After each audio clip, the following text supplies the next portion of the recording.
Pernah nggak sih Anda merasa kayak stuck gitu? Rasanya kok ngulangin pola yang sama terus-terusan, padahal udah berusaha keras banget buat berubah. Nah, menurut Dr. Joe Dispenza, jawabannya tuh ternyata ada di dalam biologi kita sendiri.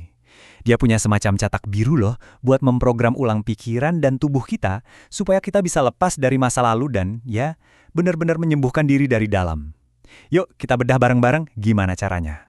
Coba deh lihat angka ini. Bikin kaget kan? Bayangin aja, 75-90% orang datang ke dokter itu masalahnya karena stres. Tapi ini bukan cuma soal kerjaan numpuk atau macet di jalan loh. Kata dokter Dispenza, ada penyebab lain yang seringkali kita nggak sadari sama sekali. Apa itu?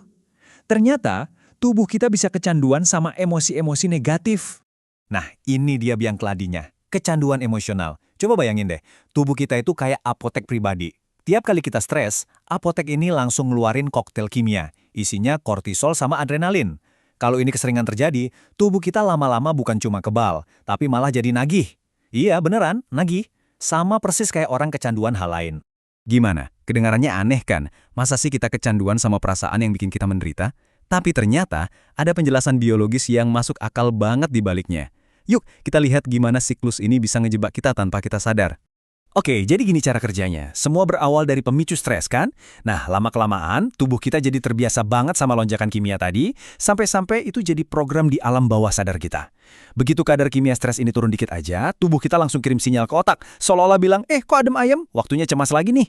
Akhirnya pikiran kita secara otomatis nyari-nyari alasan buat cemas. Ingat-ingat lagi pertengkaran kemarin, khawatir soal besok, pokoknya apa aja. Yang penting tubuh dapat dosis stresnya.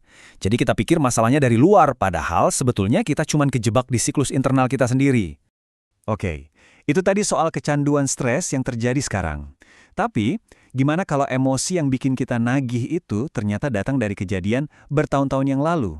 Ternyata ya, masa lalu itu bisa jadi semacam penjara biologis yang nggak kelihatan, yang tanpa sadar terus kita bangun ulang hari demi hari.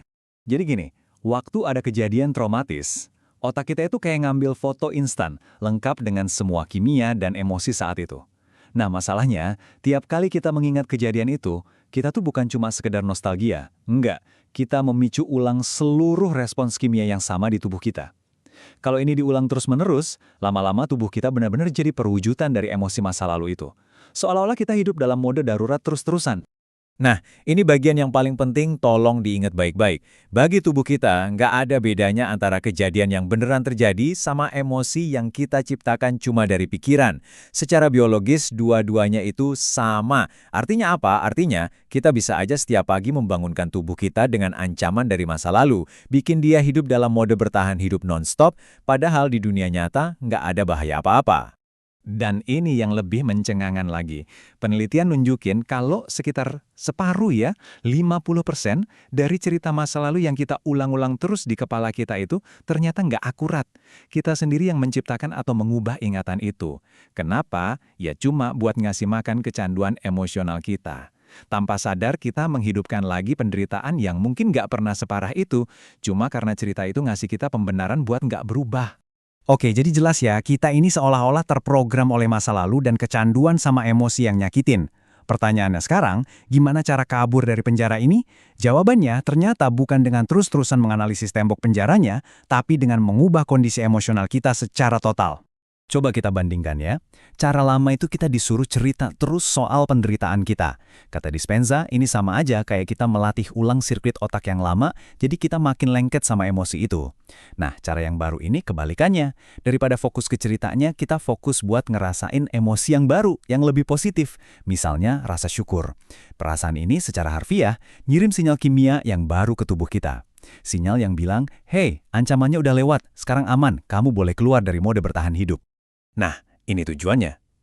Ingatan yang udah nggak ada muatan emosionalnya, itulah yang disebut kebijaksanaan.